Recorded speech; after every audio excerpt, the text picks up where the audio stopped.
Mais je me dis, voyez bien, avoir une idée, c'est pas de l'ordre de la communication, en tout cas. Et c'est à ça que je voudrais en venir, parce que ça fait partie des questions qui m'ont été très gentiment posées. Je veux dire à quel point tout ce dont on parle est irréductible à toute communication.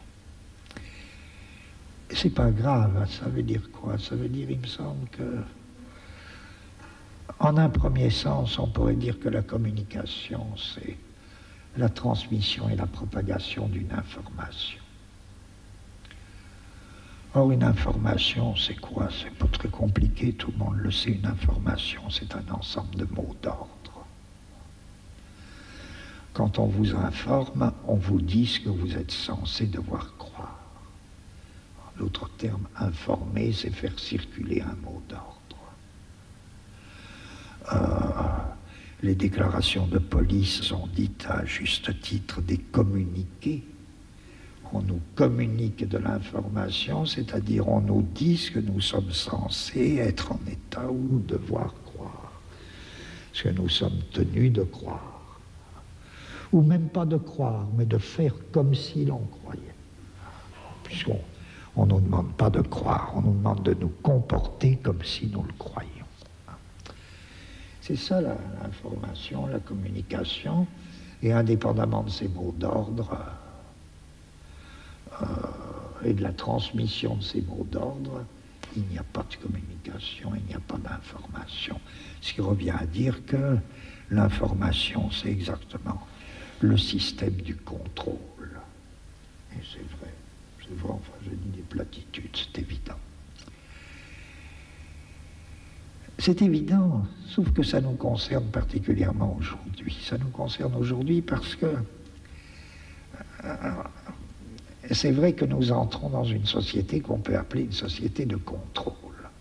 Vous savez, un penseur comme Michel Foucault avait analysé deux types de sociétés assez rapprochées de nous.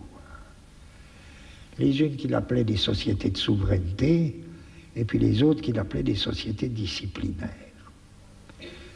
Et ce qu'il appelait les sociétés disciplinaires, qu'il faisait partir nettement, parce qu'il y a toutes les transitions que vous voulez, avec Napoléon, qui était le passage typique d'une société de souveraineté à une société disciplinaire.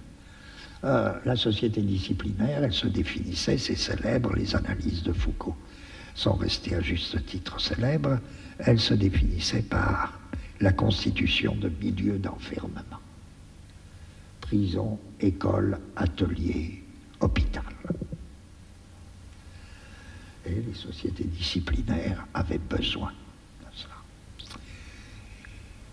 Ça a un peu engendré des ambiguïtés chez certains lecteurs de Foucault parce qu'on a cru que c'était la dernière pensée de Foucault.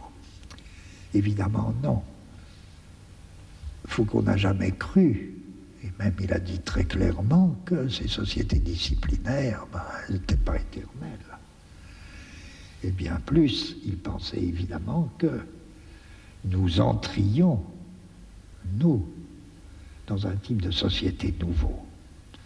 Bien sûr, il y a toutes sortes de restes de sociétés disciplinaires, et pour des années et des années. Mais nous savons déjà que nous sommes dans des sociétés d'un autre type, qu'il faudrait appeler ces Burroughs qui prononçaient le mot, et Foucault avait une très vive admiration pour Burroughs. Burroughs proposait un nom très simple de contrôle. Nous entrons dans des sociétés de contrôle qui se définissent très différemment des disciplines. Nous n'avons plus besoin, ou plutôt, ceux qui veillent à notre bien n'ont plus besoin ou n'auront plus besoin de milieux d'enfermement. Vous me direz, c'est pas évident actuellement, avec tout ce qui se passe actuellement, mais c'est pas du tout la question.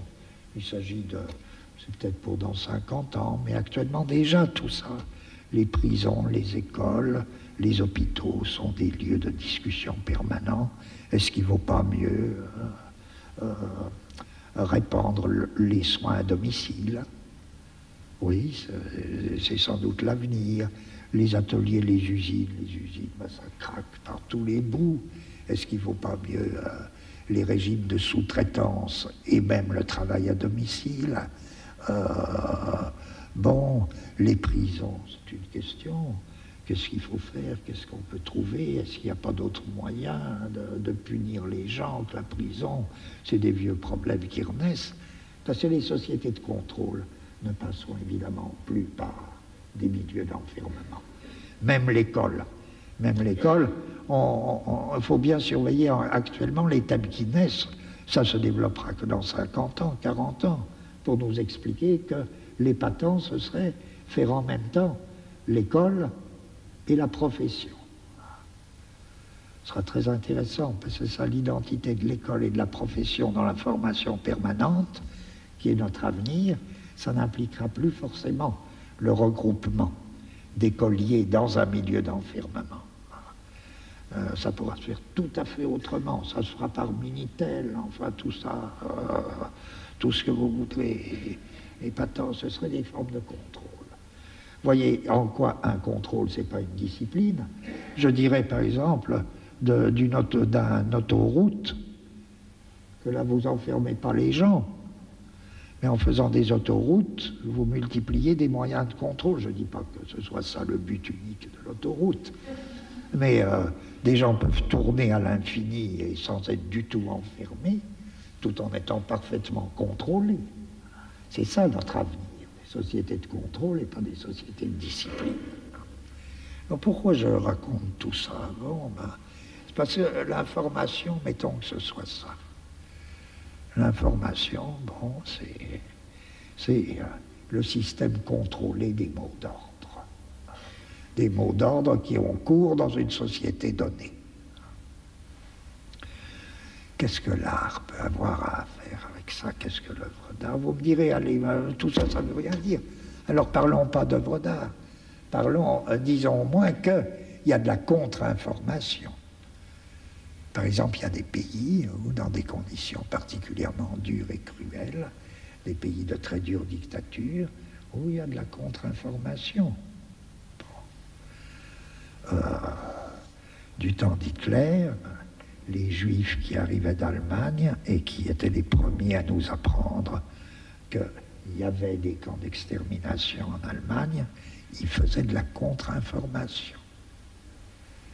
Ce qu'il faut constater, c'est que, il me semble, jamais la contre-information n'a suffi à faire quoi que ce soit. Aucune contre-information n'a jamais gêné Hitler. Non. Sauf dans un cas. Et quel est le cas? C'est là que c'est important. Ma seule réponse, ce serait la contre-information ne devient effectivement efficace que quand elle est. Et elle l'est par nature, donc c'est pas grave. Que quand elle est ou devient acte de résistance. Et l'acte de résistance, lui, n'est ni information, ni contre-information. La contre-information n'est effective que quand elle devient un acte de résistance. Quel est le rapport de l'œuvre d'art avec la communication? Aucun. Aucun. L'œuvre d'art n'est pas un instrument de communication. L'œuvre d'art n'a rien à faire avec la communication. L'œuvre d'art ne contient strictement pas la moindre information. En revanche, il y a une affinité fondamentale entre l'œuvre d'art et l'acte de résistance. Alors là, oui, il a quelque chose à faire avec l'information et la communication, oui, à titre d'acte de résistance. Quel est ce rapport mystérieux entre une œuvre d'art et un acte de résistance, alors que les hommes qui résistent n'ont ni le temps, ni parfois la culture nécessaire pour avoir le moindre rapport avec l'art? Je ne sais pas. Malraux développe un beau concept philosophique. Malraux dit une chose très simple sur l'art, il dit c'est la seule chose qui résiste à la mort. Je dis, revenons à mon truc tout à l'heure, au début, sur qu'est-ce que c'est, qu'est-ce qu'on fait. Quand on fait de la philosophie, on invente des concepts. Ben, je trouve que là, c'est la base d'un assez beau concept philosophique. Réfléchissez, oui, qu'est-ce qui résiste à la mort? Ben oui, sans doute. Il suffit de voir une statuette de 3000 ans avant notre ère pour trouver que la réponse de Malraux est plutôt une bonne réponse. Mais on pourrait dire, alors, moins bien, mais du point de vue qui nous occupe, ben oui, l'art, c'est ce qui résiste. C'est ce qui résiste. Et c'est peut-être, non pas la seule chose qui résiste, mais c'est ce qui résiste. D'où le rapport si étroit entre l'acte de résistance et l'art, et l'œuvre d'art. Tout acte de résistance n'est pas une œuvre d'art, bien que d'une certaine manière elle en soit. Toute œuvre d'art n'est pas un acte de résistance, et pourtant d'une certaine manière, elle l'est. Quelle manière mystérieuse, là il nous faudrait peut-être, je ne sais pas, il nous faudrait une autre réflexion, une longue réflexion pour... Ce que je veux dire, c'est, si vous me permettez de revenir à qu'est-ce qu'avoir une idée en cinéma, ou qu'est-ce qu'avoir une idée cinématographique. Lorsque je vous disais, prenez le cas, par exemple, entre autres, des Straub, lorsqu'ils opèrent cette disjonction voix-sonore, dans des conditions telles que, marquez l'idée, d'autres grands auteurs l'ont prise d'une autre manière. Je crois que chez les Straub, ils la prennent de la manière suivante. Cette disjonction, encore une fois, la voix s'élève, elle s'élève, elle s'élève.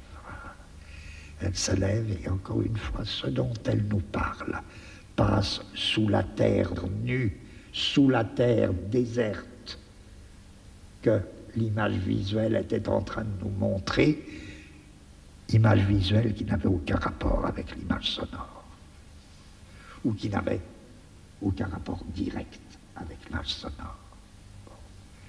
Or, quel est cet acte de parole qui s'élève dans l'air pendant que son objet passe sous la terre? Résistance. Acte de résistance. Et dans toute l'œuvre des Straub, l'acte de parole est un acte de résistance. De Moïse au dernier Kafka, en passant par, je ne cite pas dans l'ordre, je ne sais pas l'ordre, un non réconcilié jusqu'à Bach. Rappelez-vous, l'acte de parole de Bach, c'est quoi? C'est sa musique. C'est sa musique qui est acte de résistance. Acte de résistance contre quoi? C'est pas acte de résistance abstrait. C'est acte de résistance contre et de lutte active contre la répartition du profane et du sacré. Et cet acte de résistance dans la musique culmine dans un cri, tout comme il y a un cri dans Wojciech. Il y a un cri de Bach. Dehors, dehors. Allez-vous-en, je ne veux pas vous voir. Ça, c'est l'acte de résistance. Or, quand les Straub le mettent en valeur, ce cri, là, le cri de Bach, ou quand ils mettent en valeur le cri de la vieille schizophrénique, la vieille schizophrène, je crois, dans Non réconcilié, etc. Tout ça, doit rendre compte de... Bon. En ce sens, l'acte de résistance, il me semble, a deux faces. Il est humain et c'est aussi l'acte de l'art. Seul l'acte de résistance résiste à la mort, soit sous la forme d'une œuvre d'art, soit sous la forme d'une lutte des hommes. Et quel rapport y a-t-il entre la lutte des hommes et l'œuvre d'art. Le rapport le plus étroit, pour moi le plus mystérieux, exactement ce que Paul Klee voulait dire quand il disait, vous savez, le peuple manque. Le peuple manque, mais en même temps il manque pas. Le peuple manque, ça veut dire que n'est pas clair et ne sera jamais clair. Cette affinité fondamentale entre l'œuvre d'art et un peuple qui n'existe pas encore.